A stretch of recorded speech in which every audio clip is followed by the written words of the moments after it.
Hello, Wanderers. Welcome back to our Crusader Kings 3 roleplay series following Lord Montfort Velaryon. And some time has passed since that last episode. Indeed, a couple years now. I had started to record the episode, and unfortunately, there was a little bit of an error with my recording software. So, some important things have actually happened since that last episode, but I just didn't really feel like going back and redoing everything, especially considering it wasn't, game changing things. But essentially, what had happened was there was a pirate rebellion in Driftmark that we did manage to fend off. There was like 8,000 troops. They sieged down Driftmark, and then they were making their way up to, or they sieged down Bloodstone. Then they were making their way up to Driftmark. And at that same time, the Archon of Tyrosh actually was pushing a claim for our cousin Lady Velena's claim on Driftmark.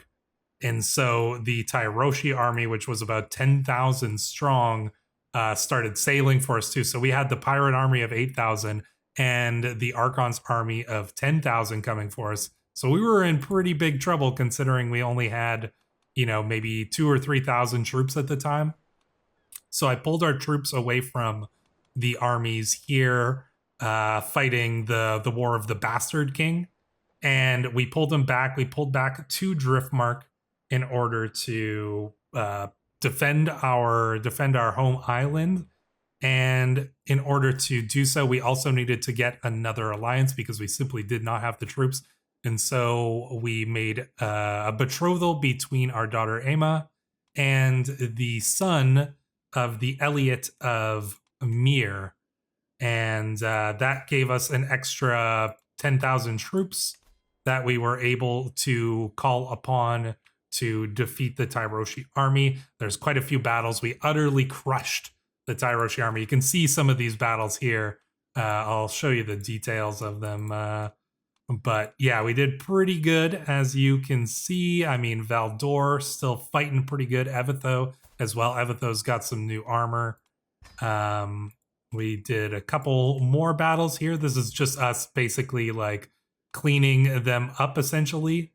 And then I think this was the final battle where we utterly crushed the enemy there. So yeah, we did manage to fend off Driftmark. We gained a ton of money.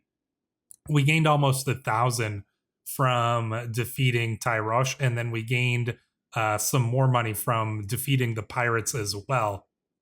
So we're sitting pretty when it comes to money at the moment. So yeah, we defeated them. Hopefully no more glitches with the recording software, because I probably recorded, I don't know, maybe like 20 minutes, at least 20 minutes of probably closer to 30. It could have been a whole episode we missed, but it is what it is. Like I said, I didn't really feel like recording it. So we're getting back to the War of the Bastard King anyways.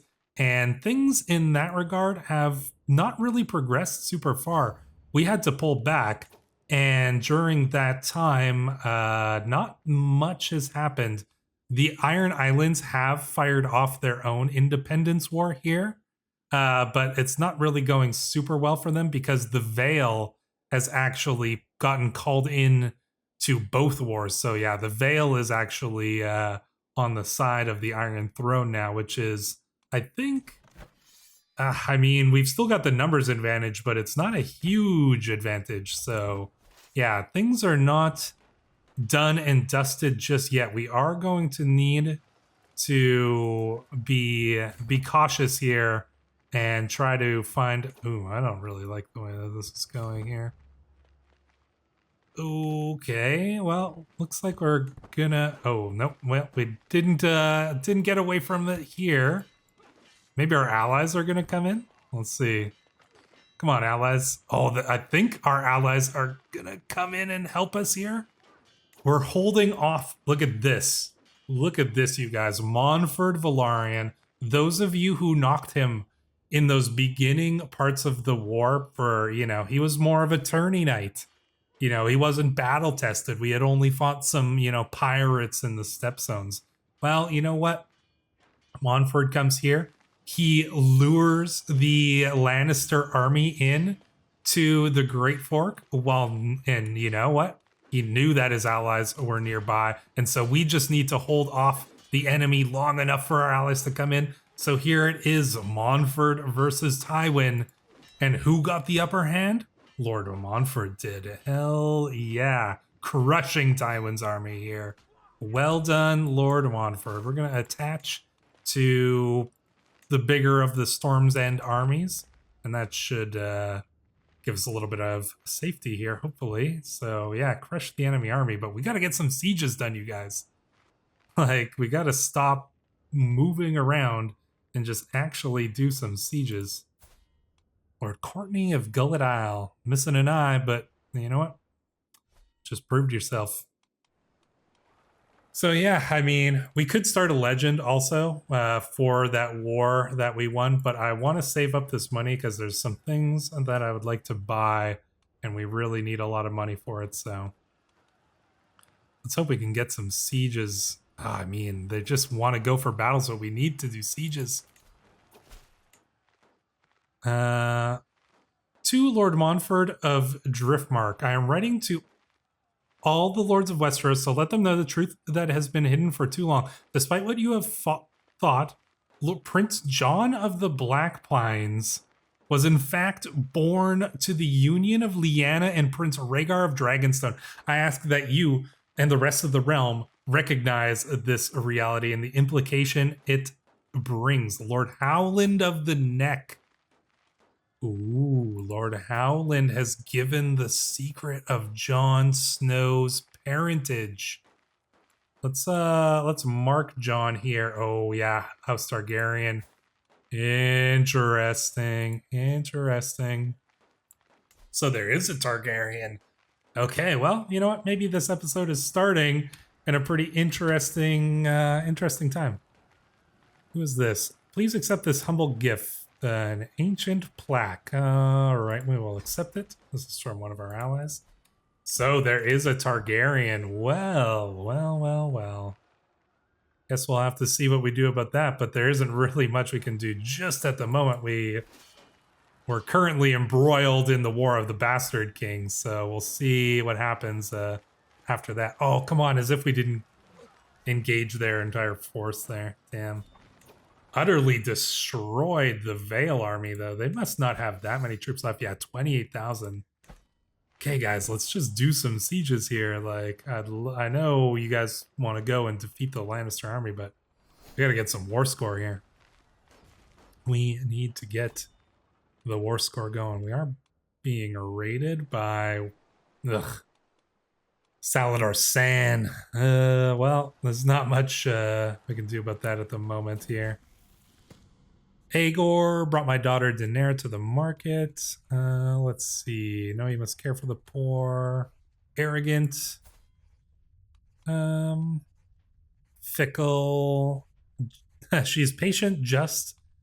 I feel like generous probably makes sense for her. She seems like she's turning out good. So even though we're not really generous, I just think that makes sense that she would end up that way.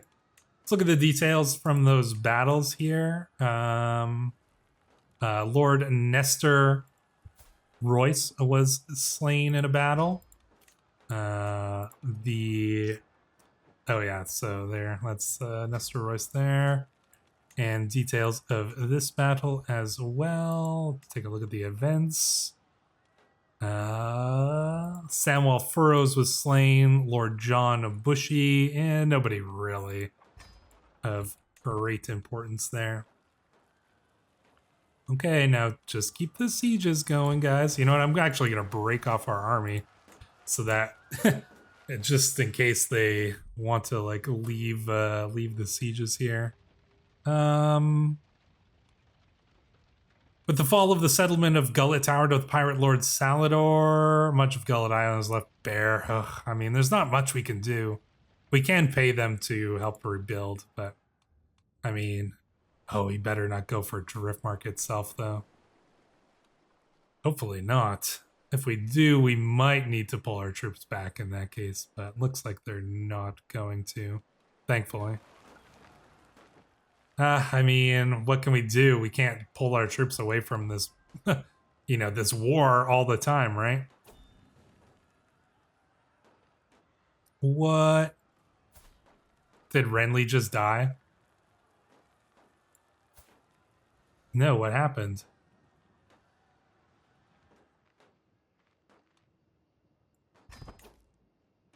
What happened? Renly's not dead. He's still got the claims. What invalidated the war?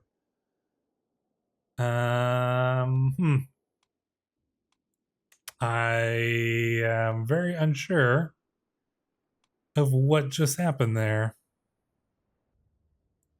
So there might have been a little bit of a weird cut there, and that is because for some reason the war with Renly here keeps getting invalidated. He doesn't die, it's nothing like that. I really can't figure out what's causing it, but it seems to be more of a bug than anything else. Merrick's still alive, Renly's still alive. I cannot determine what is causing it, but it's happened twice now. I've had to reload the save, and so I presume that it's probably going to happen each time. Not sure what, like I said, yeah, no idea what's causing it, but it's pretty annoying. I think you will all agree it doesn't make sense that Renly would that everybody's just like, oh, I guess we'll just go home. So I think we're going to need to do something about that outside of the mechanics of the game, which is unfortunate. But before we do that, I had this thought while I was reloading everything for the second time that because Jon, who has some land up here, he's not married and he is a Targaryen. Honestly, seeing this, I'm pretty tempted to get a marriage between our heir and our daughter here and Prince Jon. Now, this is a bit of a risky move. It's not a matrilineal marriage, but I think that this makes a lot of sense for our character and for our situation. Obviously, building up the ties with the true Targaryen heir here will make a lot of sense. We just need to make sure that we live long enough to have a son. So we're going to need to look for a wife at the earliest possible opportunity. But we're going to get that alliance and that marriage for our daughter and Jon. But what are we going to do about this situation with the Renly War being invalidated? I mean, I don't like to do this kind of thing. I'd really try to avoid it as much as possible, but I just don't think it makes sense that the war is getting invalidated. You guys saw how we had crushed the Lannister army several more times. We were sieging down all these lands. If the AI was simply smart and just went and sieged down King's Landing, we would obviously have this war won. So this might be a little bit anticlimactic, but I think that considering the events with Jon, I think that it only makes sense, considering the situation, that Renly is probably going to be able to pull off a victory here. So I'm going to give you a little bit of a behind the scenes look at how I would deal with this situation. And that's pretty simple. What we're just going to do is we are going to quick imprison King Merrick by Lord Renly here. And then we're going to switch back to Driftmark. Like I said, I don't like to do that, but I just feel like the war getting invalidated makes no sense. Our armies are massive. We've got 50,000 people outside of King's Landing. The Lannister army has been crushed multiple times. Jaime Lannister is dead. He died of his wounds that he took during that battle. King Merrick was just sitting in King's Landing with, no chance of escape. I think it was safe to say that we had won this war. And so, like I said, not a big fan of doing it this way, but I just prefer it to go down like this than to simply have the war be invalidated for some weird buggy reason. So looks like they haven't signed over the war yet, though. All right, well, that's fine. They can... There we go. Okay, so... My lord, a letter marked with the seal of House Baratheon has arrived from Storm's End. Ravens spread grievous tidings all across the realm. The messenger gives a quick bow and hands me the letter to peruse.